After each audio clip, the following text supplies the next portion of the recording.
মনোনয়ন পত্ৰ বাতিল হোৱাত কেমেৰাৰ সন্মুখত হুহুকাই কান্দিলে গোলকগঞ্জ বিচন্দৈ গাঁও পঞ্চায়তৰ ৭ নং ৱাৰ্ডৰ প্ৰাৰ্থী ৰাতুল ৰায়।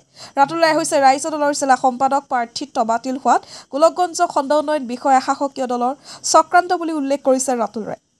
গোলকগঞ্জৰ পৰা তপনৰ report, North East Frontier News. Uttar Raipur তৃতীয় খণ্ড ক ৱাৰ্ডৰ গাঁও পঞ্চায়তৰ সদস্যৰূপে মই ইয়াত মনোনয়ন পত্ৰ দাখিল কৰিছিলোঁ।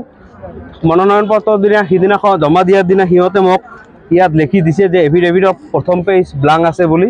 পিছদিনা মোক ক'লে যে 12 তাৰিখ স্কুটনিৰ দিনা লৈ আহিব। গতিকে মই এফিডেভিটখন 11 তাৰিখ কৰি 12 তাৰিখৰ দিনা মই এফিডেভিটখন ফুল পেজ লৈ আহিলোঁ। 12 তাৰিখে দিয়াৰ সময়ত মোক ক'লে যে এইটো নহয়, আগত OBC-খন অৰিজিনেল দেখাওক।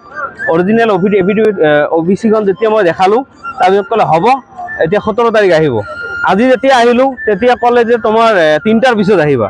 3টাৰ পিছত অহাৰ পিছত দেখা পালোঁ যে মোৰ নামটো নাই, কাৰণ মই বোলে ফাৰ্ষ্ট পেজ এফিডেভিটৰ ব্লাংক দিছোঁ।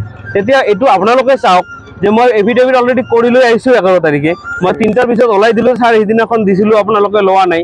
তেতিয়া ভিডিঅ'জনে কৈ আছে মোৰতো আপুনি দিয়া নাই। মই কৈছোঁ ভিডিঅ' ফুটেজ দেখাওক আপোনালোকক তেতিয়া যে মই দিয়া নাই, মই সিদিনা লৈ আহিছোঁ টেবুলত। তাৰপিছত মই এটা কথা মোৰ অনুভৱ হৈছে যে আমাৰ 17 নং ৰাষ্ট্ৰীয় ঘাইপথৰ পৰা যিটো উত্তৰ ৰায়পুৰ তৃতীয় খণ্ডৰ ব্লকৰ ঢালাই ৰোডৰ কাম চলি আছে, তাত পাব্লিক ইনফৰমেশ্যন বোৰ্ডখনো লগোৱা নাই। এই দুৰ্নীতিৰ কাৰণে মই ভিডিঅ' তাত অভিযোগ কৰিছিলোঁ, ভিডিঅ' তাত কেইবাবাৰো আহিছিলোঁ। তেতিয়াৰ পৰা হয়তো সেই ভিডিঅ'জনে মোৰ লগত অলপ ব্যক্তিগত বেয়া পায় আৰু সেই দুৰ্নীতিৰ বিৰুদ্ধে মাত মাতাৰ কাৰণে আজি মোৰ নমিনেশ্যনটো কেঞ্চেল হ'ল বুলি ঘোষণা কৰিলে। কি নাই সেইটো মোৰ বহুত এটা বেয়া কাম কৰিছে। ভিডিঅ' ইচ্ছাকৃতভাৱে এইটো কাম কৰিছে। আজি মই গম পাওঁ আমি সমাজত মোৰ মানুহৰ শেষ কৰি দিলে। সিহঁতে ৰাস্তাৰ কাম মই অভিযোগ দিলোঁ যে ৰাস্তাৰ কামটো 2 নম্বৰ হৈছে।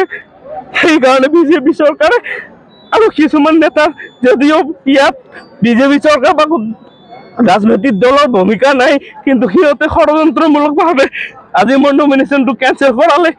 মই আজি এজন সাধাৰণ সদস্য পদৰ কাৰণে যেতিয়া মনোনয়ন পত্ৰ মোৰ গ্ৰহণযোগ্য নহ'ল, আজি ভৱিষ্যত দিনত মই ৰাজনীতি কেনেকৈ কৰিম, ৰাজনীতি সিহঁতে মোক কিমান টৰ্চাৰিং কৰিব আজি জানে।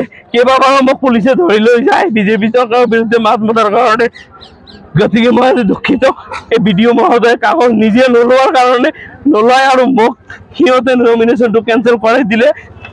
জানে সিহঁতে মোৰ ৱাৰ্ডৰ কমচে কম মই 70% ভোট পাই উত্তীৰ্ণ হ'লোঁ হয়, কিন্তু চব ৰাইজৰ আশাত আজি কেঁচা পানী ঢালিলে। ৰাইজে কৈছিল যে তোমাৰ দৰে এজন প্ৰতিনিধি আহিলে নিশ্চয় আমাৰ পঞ্চায়তৰ উন্নয়ন হ'ব। আজি নমিনেশ্যনটো কেঞ্চেল কৰালে। গতিকে মই আমাৰ ৰাইজৰ ওচৰত ক্ষমা বিচাৰিছোঁ।